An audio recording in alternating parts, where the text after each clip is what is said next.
আমি next season থেকে আর কোনো ব্যাজেস কিনবো না।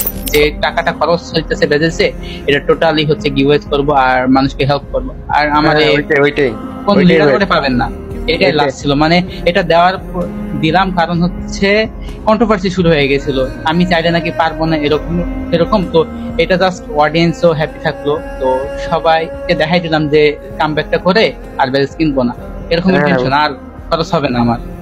মানে আমি খরচ করছিলাম এই কারণে, বাংলাদেশ থেকে একটা রেকর্ড করার জন্য। আমি কিন্তু এই টানা 1 বছর শুধু রিজন না, গ্লোবাল টপ 1 করছিলাম।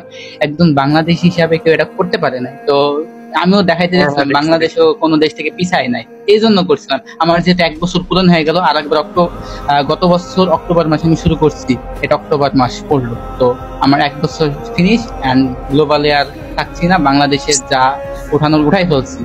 না ভাই, এইটাই অনেক। আপনি এই সিজন ব্যাচ কিনছেন মনে হয়, এই সিজন তো গ্লোবালের মধ্যে আছেন, এই যে গ্লোবাল টপ